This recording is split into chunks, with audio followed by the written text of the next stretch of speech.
Curtis King, my name is Avedon, and I would like to know, what are your thoughts on how to balance what the audience loves about your content and what you love to create, assuming the two don't meet? Avedon, this is such a great question and a hell of a way to bring back y'all favorite series, Curtspiration. Let's talk about it.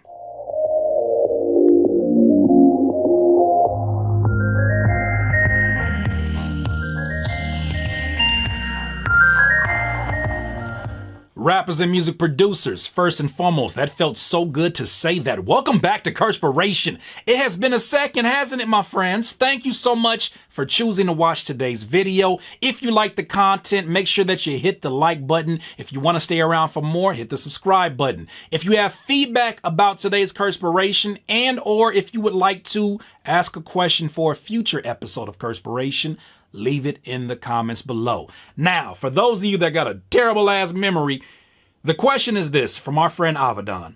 Curtis, what are your thoughts on knowing how to balance what the audience loves about your content and what you love to create, assuming the two don't meet?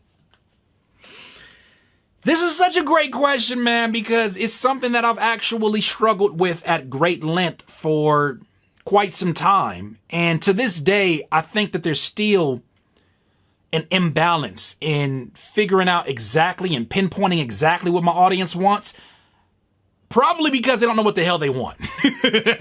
Whenever I ask a question, like I asked the question about what kind of Curtspiration episodes would you like, I knew it, just like clockwork. I knew it was coming. We want some stuff about how to copyright your music, some stuff about LLCs, some stuff that I'm like, y'all should go talk to an entertainment lawyer first and foremost. But second of all, if I make that content, I've done it before. Y'all was like, yeah, that's what's up, fam. But I don't want to watch that right now. I just wanted to see it. See if he's going to do it.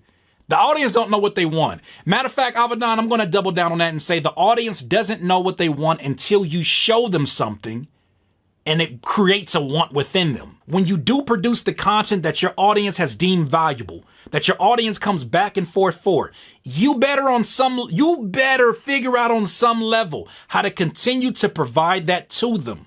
Even if it's in different doses, even if it's in a different presentation and you don't change the formula, make sure that you give them what they absolutely want based upon what you presented to them. But if you're looking for them to create the content for you, they're not content creators. They're content consumers. Most of them are. So first and foremost, I don't really look to my audience for that. I don't listen to what they tell me.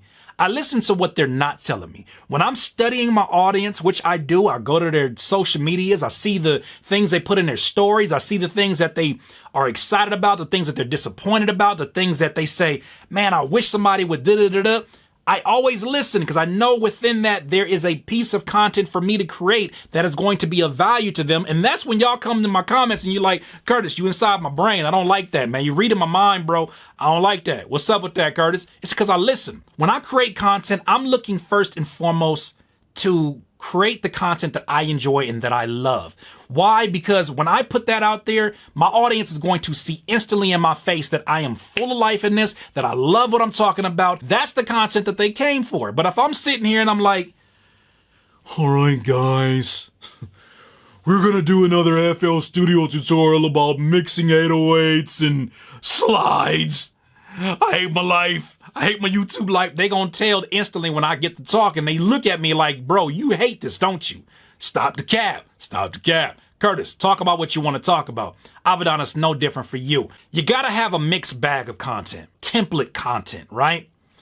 After you throw out a bunch of ideas that start at what you're passionate about and you get that out there, the people will start to give you evidence and information to pull from that will help guide your next decision.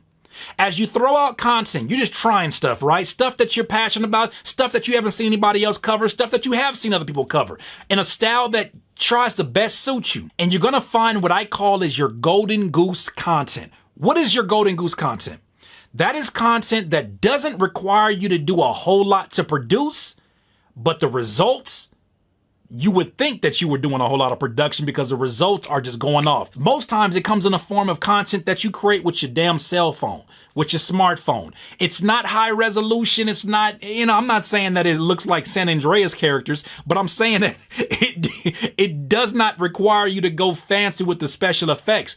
People are there for it. It's like the TikToks that you see where somebody's giving morning advice. It's like the IG stuff where somebody's just saying, man, this ever happened to you? All these different things that you know have not been heavily produced, but they're easy for you to produce on a daily basis. That Golden Goose content is important because that is going to be responsible for the growth of your channel, the growth of whatever business that you are pushing this content to. An example of that growth content is what you're watching right now. Curtspiration was my growth content. It was my Golden Goose content, I should say. And when I continued to hammer it home, people knew what to expect. The algorithm knew where to push it at. It became so easy for me to grow it. Now, did it grow overnight? Hell no. It took time. But I kept showing up because, once again, it wasn't difficult for me to do in a long-term sense. And to produce it, we did like 5 in a day of these. Back when I first started doing Curtspiration. 5 in a day meant I had content for the full week. First part, Golden Goose content. Gotta make sure you produce that on a regular basis. You're gonna be doing that probably the most. The next part of it, you have to start taking risk and make it a part of your formula. Start throwing things at the wall. Try stuff. Okay, let's try this. That didn't really work. Okay, that did work. Okay, let's take that. And then in the midst of that, you're gonna find something that is either an anomaly, like it goes off one time, or something that you can complement your Golden Goose with. The Golden Goose with that risk-taking content, sometimes semi-viral content, that is going to be enough to grow whatever it is that you're working on. Now, you find that. You find your Golden Goose, you find your risk-taking content. You also need your selfish content. It's gonna be content that's not gonna perform well. It's gonna be content that you're not gonna get a whole lot of views on. What is that for me? Flocation. Flocation is a live series I do every Tuesday where for 6 or 7 hours, I sit in there and I make beats, I make songs from scratch. It's not that complicated, right? The folks in there seem to enjoy it so much. My family, my community, I love y'all so much. They enjoy it. I don't know how the hell they stay there with me for 6 hours, but they do. That's my selfish content. I have to make that in order to stay sane because content creation, especially when you lose the love for it, especially when it's not where your heart is at, especially when it feels like it's stunning your growth, can actually be counterproductive to your mental health. It can actually burn you out even faster. So what I suggest to you so that you can stand the test of time, what I'm doing, I have a mixed bag. I got my Golden Goose content. I got my risk-taking content that allows me to try things that no other producer is willing to try. And I also have my selfish content because it's for me. But the beautiful thing about the selfish content, I gotta say, that I found out, it doesn't always end up being as selfish as what you think. Sometimes that selfish content can end up being some of your best content that people need the most. As you're starting to do that, you'll start to figure it out. Right now, my Golden Goose content are skits. That's likely to change, right? At some point, that was in my risk-taking bag. But in the meanwhile, I'm gonna continue to take risks. Hey, why not? Maybe it could work. Hey, and just like that, Curtspiration is officially back. Doodle, thought I wasn't gonna do it, huh? Thank you so much for watching today's video. That's a little inside joke, don't even worry about all that. Thank you for watching today's video. If you find it to be of value, make sure that you like and subscribe. If you want to see me answer a question in future videos or future Curtspirations, make sure you leave it in the comment below. Now, if you want to talk to me one-on-one, I have personal coaching that I do over at CurtisKing.com where you can get more information. I would love to help you in your journey, but you got to go check it out and see what it is and what it's all about. Like I always say, my friends, in this life, you will not be full of life until you decide to live life to its fullest. Once again, it's Curtis King of CurtisKing.com and Curtis King TV. Have a good one. I can't listen to you. When I listen to you, it's a liability. Cause you be mentally killing my inner energy. So I'm concealing my feelings before you injure me.